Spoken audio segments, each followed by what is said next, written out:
What up, my Jedis? We are back for a special edition of Yen Money. As you can tell, I changed my position in the studio. I literally just changed the angle of the camera. Had to do some rearranging here, so that's why it looks a little bit different. But today, I'm basically going to recap why I think the next mega superstar is going to be Cam Reddish. So let's get right to it. I'm going to be all over the place. I know earlier this week I had listed Cam Reddish as my sleeper in the video about 7 days ago, so I'm going to do another one, but this one's officially going over a lot of the things that I thought about and didn't even say in the previous video. But 80% of this is probably going to be a lot of repeats, but at least I can title this Cam Reddish, the next most valuable sports card slash next megastar in the NBA. But like I said, I'm going to be all over the place, so it's going to probably be like a conversation to myself, gassing me up and just telling myself to buy more sports cards, especially Cam Reddish. But let's first talk about, and I wrote some notes down, let's talk about some of the skills he has on the court. Or let's just talk about his some skills that you can't even buy, which is the size. Let's do some comparisons with previous stars, or let's just talk about the biggest stars of all time throughout all the decades. The 90s was Jordan, the 2000s was Kobe and Shaq, the late 2000s to now is LeBron. So the one thing that they all had in order to be a megastar was size. We could bring up the Currys and the Iversons, but at the end of the day, when we're talking about the megastar, the it factor, you got to be 6'6" or taller, and that's just the reality of it. You can't teach size. So Cam Reddish, he's 6'8", LeBron 6'9", Kobe 6'6", Jordan 6'6", so he fits into that mold of that size player that can play different positions, whether it be a guard or a small forward and even a power forward. But his wingspan at 6'8" is 7'1", whereas LeBron, who's an inch taller than him, his wingspan is 7 feet. So it's obvious based on the way that Cam is built, he has the size to handle, what's required of a mega superstar. But now let's talk about the on-ball, like the on-court skills. And this guy, to me, check boxes all of it. So when you look at let's just go, okay, shooting ability. He could take it to the rack. He could go left-handed. He can go right-handed. He has that mid-range. He can shoot the three ball. He can shoot the long, deep three ball, which is like a foot or two behind the three. He's an efficient free throw shooter, 82%, I believe. So his shot is there. I mean, it's above average. It might be one of the top ones. I mean, he's basically like the young Paul George right now. So he has the shot, all right? He can score. He can play D. That's what he's known for, his defense. So we know that he can play, and probably in his career play, the best player on the other team and shut him down when he gets even that much better. Because of his size and speed, he can defend a guard, he can defend a forward, and if they want to play small, he can defend a power forward with a 7'1" wingspan. So offense, defense, solid. We know he can pass. We've seen highlights of him giving nice lobs. So he's a good passer. His footwork. I mean, when you watch his footwork, in the mid game, or even like taking it to the rack, even his little hard and backstep 3-point shots. I mean, that skill set obviously is something that you can learn, but he already has it.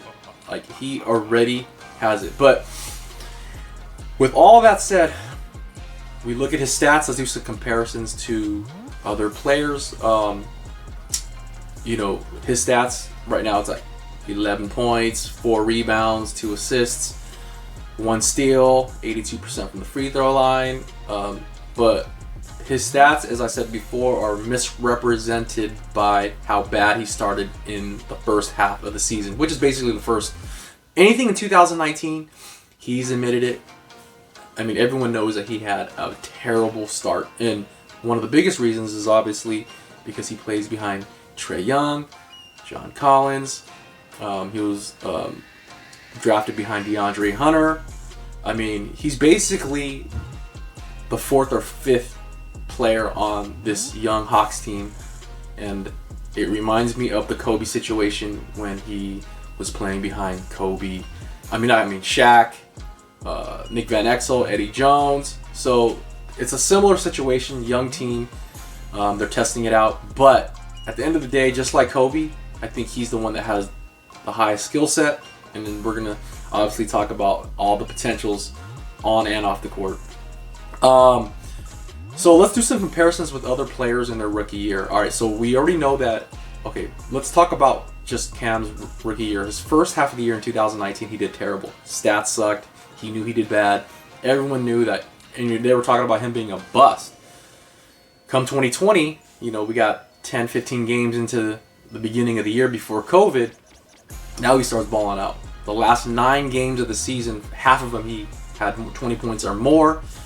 He had like an 84% free throw percentage. I mean, his 3-point percentage went up to like 41%. His overall field goal percentage went up to like 48%. So as you can see, he started feeling better at the second half of whatever was left in this year. Long story short, we have seen his potential, and this is just his rookie year. He hasn't even finished more than like 60 games, and I mean, we're barely just touching the surface of his skill and the potential that he has. The thing that he was going to really need, especially on this Hawks team with so many new players and such a new team, is he needs the opportunity, which he will get. The one thing that the one thing that makes Cam great is his ability to work with other players and not try to take over. I mean, he had to obviously play with Zion and RJ Barrett and Duke, so he kind of had to sit back a little bit, and he didn't get to reach his full potential or have the full opportunity. Similar to now, he's going to have to grow into that opportunity, but at least he realizes it, and everyone realizes the fact that he could be the next big thing, but they're going to kind of just take it step by step and not just give him it all right now. If you looked at my previous video, all the rookie class of 2019 had a vote, and they voted Cam above every other rookie to be the most successful. He's gonna have the most successful career, and Cam was rated number 1 by all his peers at 19%. Zion only had 5%. I mean, I don't know how accurate that is, but at the end of the day, when your peers are telling and voting for you as the person most likely to succeed in their entire career, that goes long. You know what I mean? That goes far.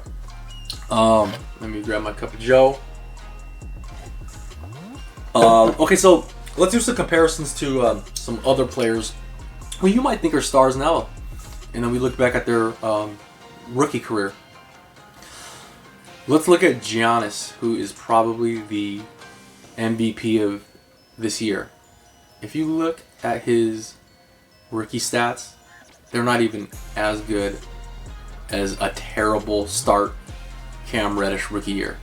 Meaning, even how bad his Cam Reddish's stats are now, with the first half being just terrible, and he got past it and started balling out the second half, his stats are still better than Giannis in his rookie year.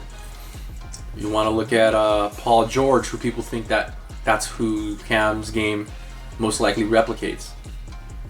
Look at his stats. His rookie year was terrible. And the difference between Paul George and Cam is Paul George had only 2 players that he really had to play behind in his rookie year. That was the original Paul George, Danny Granger, which a lot of people got mixed up with early on, and Roy Hibbert. So I don't know if you think that Danny Granger and Roy Hibbert are better than Trae Young and John Collins, but that should tell you that if Paul George had a terrible, lousy rookie year behind those 2 dudes, and Cam is already doing better on a bad year in front of or behind better dudes than I think Danny Granger and Roy Hibbert, then that should tell you something. I know I'm skipping a lot of stuff that I had put in my previous video, but check out the video a week before this so you can kind of hear a repeat, but a little more details on it. But I mean, who else can we compare to? I think the person that's probably similar to the start for Cam Reddish, like Brandon Ingram. They both came from Duke. They both played behind a superstar. Kobe was the star when Ingram came in. But if you look at the stats, right now, the rookie season for Cam is very similar to Ingram in that they're playing around the same minutes and they have the same production. And they had to play behind a megastar. And obviously Trae Young's, I mean, at this point, the next megastar. There's only a handful of megastars. I'm jumping all over the place, but I want to get to marketability, and here is why. And I will get to the value of the sports cards. I think a couple of you are waiting for why you should start buying their sports cards now, which is why we were probably watching my video in the first place. But let's talk about just the marketability of Cam. One of the things that we've all noticed with the biggest megastars, LeBron, Jordan, Kobe, is they have that off-court swag that carries them and transcends like different cultures, the masses. It's not just geared towards specific, like, I mean, literally any, but like when you look at these massive billboards, that covers like cities. I mean, their personalities and marketing and marketability behind their game and just everything that is around them, even their team that they're on, has to be marketable towards the masses. So what does LeBron, Jordan, and Kobe all have in common? Well, I think the biggest thing, besides the fact that they're great players on the court, but as far as marketability, Nike. So you would think that you know, in order to be at that next level, chances are you got to be with Nike. And I think that's true. I mean, look at even just naming some of the current players: Kyrie, KD, Zion, Luka. Who are they all with? Nike/Jordan. And so, rightfully so, Cam signed a multi-year deal with Nike. And Nike is smart enough to know we're not going to sign people that we can't market across all platforms, across all, you know, cultures. And so that should be a telling sign that as far as marketability goes, Cam is ready for that next level. And he also has the pedigree. I mean, when you think about all the top schools, all the top universities, the ones that you think of is like Kansas, UCLA, Duke, North Carolina. He went to Duke. He obviously has the pedigree and the marketability from Duke all the way to Nike, and now he plays for the Hawks. And people are like, how is the Hawks marketable? Well, here's my opinion. My opinion is this. Well, first off, Atlanta's huge, and with the rap game, and I mean, it's just known worldwide. So that's one thing. They don't have all the championships. You know what I mean? The Falcons lost to the Patriots, but they have a huge following. They're a huge city known worldwide. And this gives Cam the opportunity to maybe build his legacy and start a brand new championship run in his career and bring all that glory to Atlanta. I mean, you can't be the top dog unless you bring the championship to a place that never had a championship or hasn't had one in a long time. I mean, look at LeBron. He brought it to the Cavs. Jordan brought it to the Bulls. Now, Kobe, obviously, any Laker great.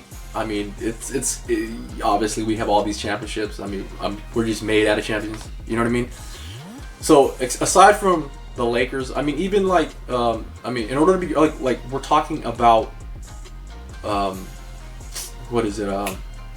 Even like what is it? Kawhi Leonard. I mean, he brought a championship to Toronto. He is trying to bring a championship to the Clippers, and well, obviously the Spurs are the other exception. But at the end of the day, in order to be great, and if you want to be known as the greatest, you got to win a championship. And it would be that much greater if you won it on a place that normally doesn't win it, like the Hawks. So he has a good base.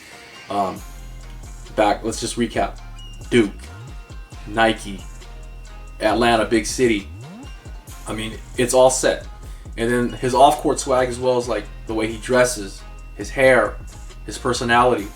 It's very marketable to the masses. It's not, you know, like I like John Morant right now is like one of my favorite players now, but I don't think he's as marketable as Cam.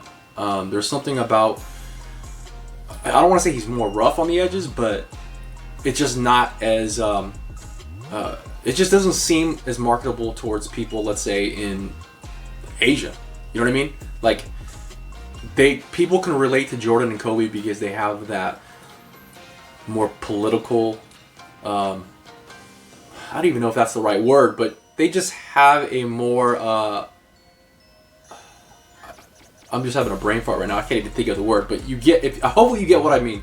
They just have more mass appeal. The way they talk, the way they try to, like it's like the Jordan effect. Like, you know, Jordan was so professional with everybody. That's how LeBron and Kobe are, and I can kind of see that with Cam. He's a little shy right now. He doesn't have that cockiness like Kobe did when he was younger, but he definitely has the personality to where it's very likable and it can cross multiple cultures. All right, let me get to my notes. Let's see what else that I want to add to this, and before I get to the value of the sports card, so I'll probably have to let you guys. Oh, another thing that's marketable. Even his number is marketable. Kobe is 24. Jordan is 23.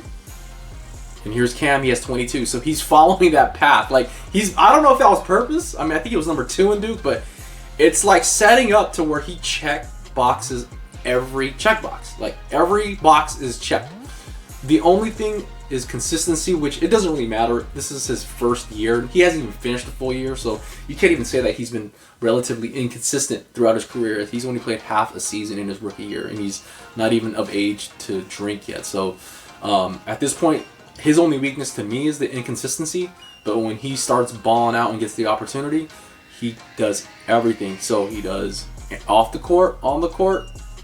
He's set up for the next megastar status. I mean, it's just, you tell me another play. And then aesthetics, when you're, you know, dunking the ball, when you're coming off of the, or when you're walking into the locker room and the cameras are on you, what are you wearing?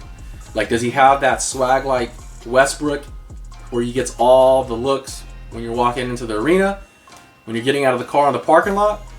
And do people want to do and collaborate with him off the court? And I don't know whether he be in like a rap video or like, you know, other commercials for other different brands.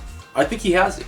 You know, it's not like a lot of, you know, there's not a lot of players that have that on and off the court stardom. And at this point, please comment, put any players that you think on the bottom, comment and tell me in the last 2, 3, 4 years who could possibly be it. I mean, let's even compare him to Jason Tatum.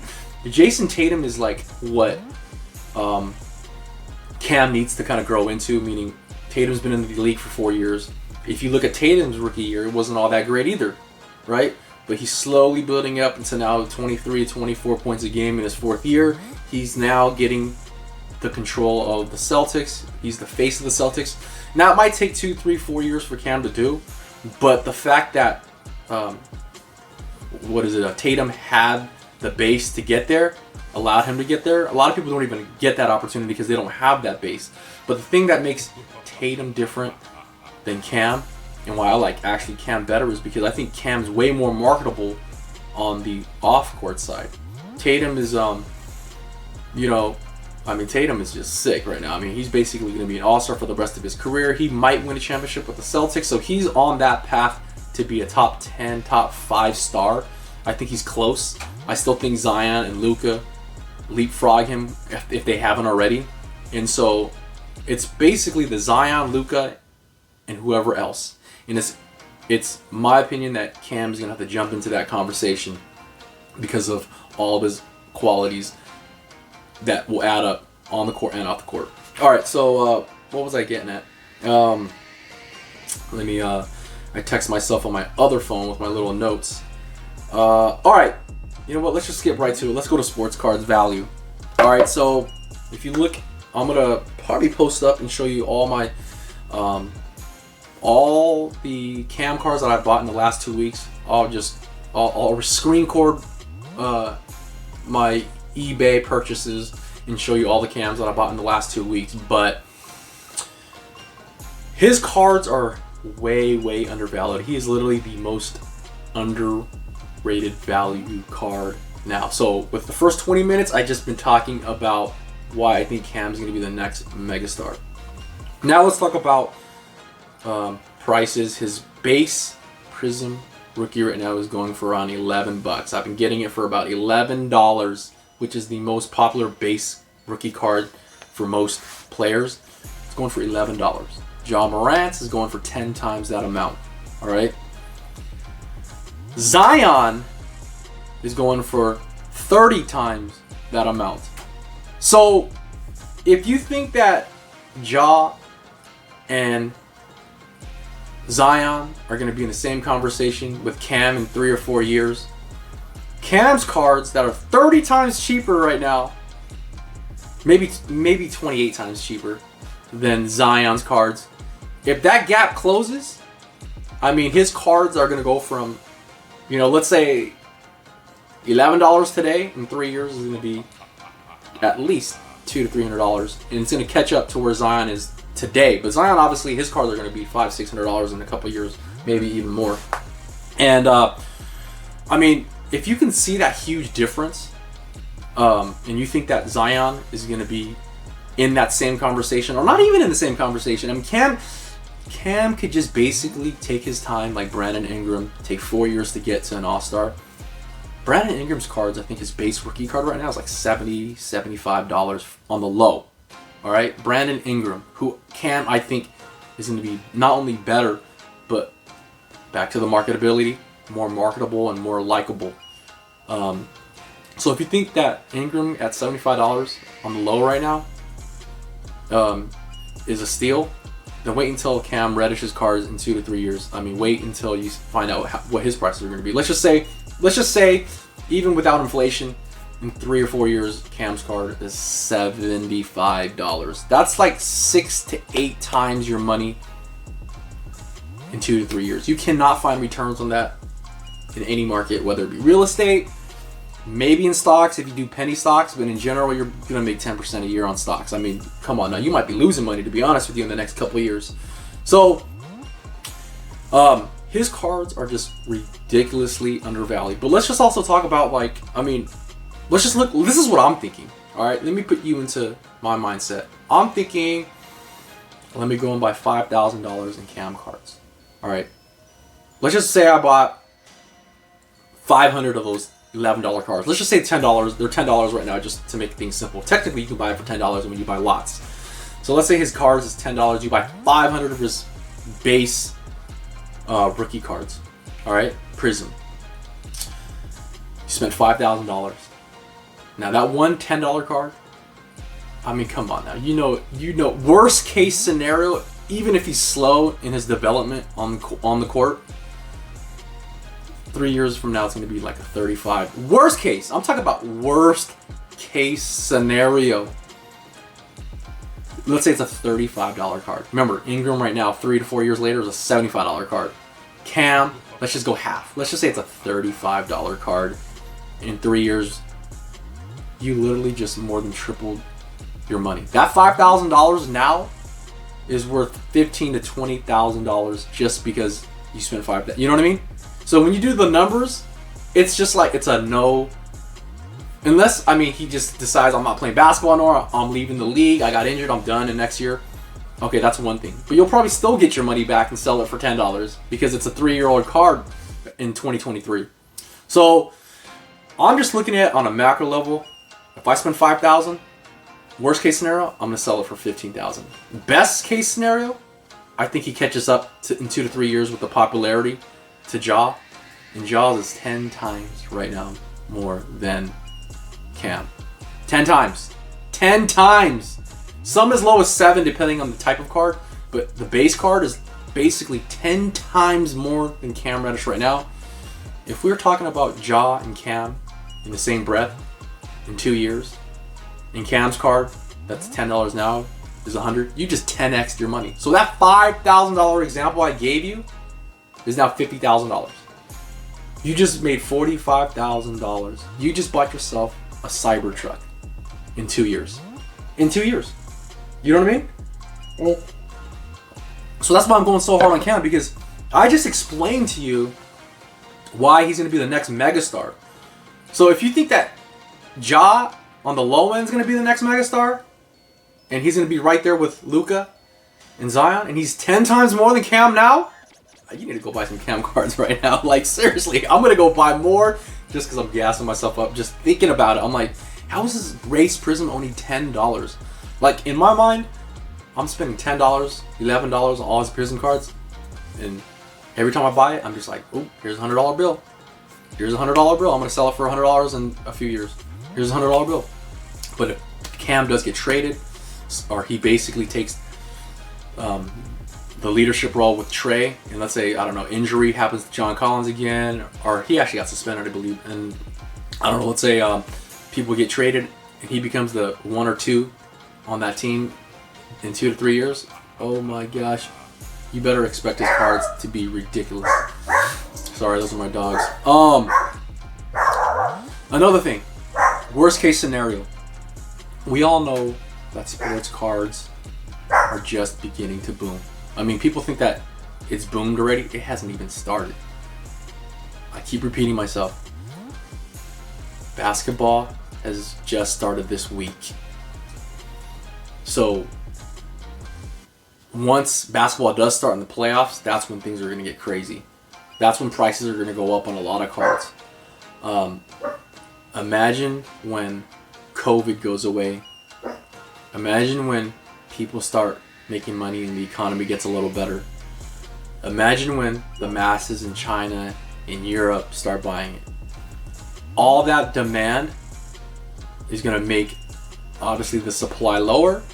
And when, you know, what's the saying? When the tides rise, all ships rise. So when that sports card market does hit, which I believe is going to be next year, when sports is back, when fantasy is back, when gambling is back, when fans can go back to the games and watch it on TV or be at the stadium, that's when everything's going to hit hard. That's when all the prices are going to go skyrocketing. So worst case scenario, let's just say his prices stay relatively the same, but then the whole sports card market goes up by 20%, right? That $5,000 you just invested, and Cam doesn't even have to play, it's already going to go up $1,000 to $2,000. I mean, that's how crazy of an investment this is. I mean, to be honest with you, that's all I'm going to buy actually now for the next for the next month. You guys are going to get sick of my hauls because I'm just thinking about this. I'm like, this is way better than any other investment, and I need to make another video to explain to all the wives out there why this is such an investment. But even me, thinking about how much I spent in this market of sports cards, like, it's a trip, because it's like sports cards weren't meant to be investment. I mean, back in the day, it was all about having fun and just collecting, right? So mentally, it doesn't seem right that I'm spending all this money on sports cards. It just seems like I'm just buying, like, toys, for example. It's like, it doesn't make sense. Mentally, when you talk to people, it does not make sense to be spending all this money. But then when you look at the numbers and the reality of it and what this new industry is versus what it was before, and you just got to get over that thought of like, wow, I'm just buying sports cards. That's when you realize that it's not just, it's a business. You know what I mean? Like, you've seen my other videos where I'm like, this is a business that you can do anywhere, and it's amazing, and it's a dream come true, because now you're able to do a business that you love and make really, really good money. Better than shoes, better than stocks, better than real estate. On the side, you're getting paid to have fun. And so anyways, I probably missed a lot of my notes. I mean, I'm already at 30 minutes. I'm talking about I'll probably have to just add notes at the bottom, but it's been 30 minutes, so I'm gonna leave it at this. Go buy sports cards now, because everything's gonna go up at least 20% in 12 months, guaranteed. But if you trust my judgment and you've looked at my other videos, and I've been right on every level on all my videos in the last 4 months, you're gonna trust that Cam is the next big thing, and his prices on his cards, which have already gone up in the last week, by the way, the returns are gonna be crazy. So until the next episode, peace.